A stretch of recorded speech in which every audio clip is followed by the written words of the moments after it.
एक मुझे हदीस याद आई, हज़रत कैस बिन साद रज़ी अल्लाह ताला अन्हु बयान करते हैं, अबू दाऊद शरीफ, हदीस का नंबर है 5185।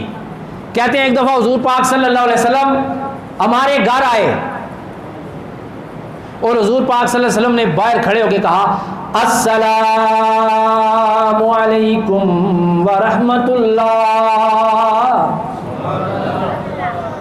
कहते हैं हज़रत कैस कहते हैं मड़े अबे जवाब नहीं देता।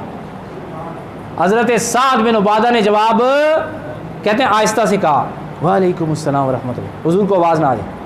हुज़ूर थोड़ी देर खड़े रहे। ऐ सबर के पैकर, ऐ नबी मोहतरम, हम आज किसी के घर बेल देते हैं, एक दफ़ा किसी को फ़ोन करते हैं, कोई मजबूरी से ना उठाए तो हम नाराज़ हो जाते हैं। कुर्बान जाएं कमली वाले ताजदार नबुव्वत पे आका अलैहिस्सलातु वस्सलाम हज़रत साद बिन उबादा के दरवाजे पे खड़े हैं। कोई तकब्बर नहीं है, कोई गुरूर नहीं है। आपने एक दफ़ा सलाम कहा, फिर दोबारा आपने कहा अस्सलामु अलैकुम व रहमतुल्लाह।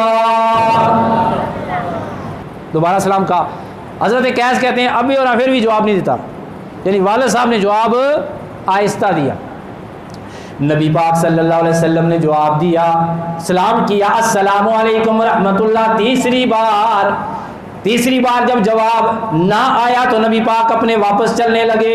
हज़रत साद बिन उबादा आके लिपट गया आका अलैहिस्सलाम से, कहने लगे, या रसूल अल्लाह सल्लल्लाहु अलैहि वसल्लम, मैंने 3 दफ़ा आपका सलाम सुना है, लेकिन जवाब इसलिए आस्था दिया है कि आप सलाम करते रहे, हम पे रहमतें नाज़िल होती रहे।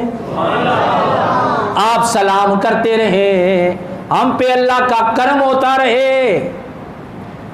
हुज़ूर पाक सल्लल्लाहु अलैहि वसल्लम ने दुआ की, ऐ इलाहुल आलमीन, साद बिन उबादा के घर वालों को अपनी रहमतें और बरकतें अता फरमा।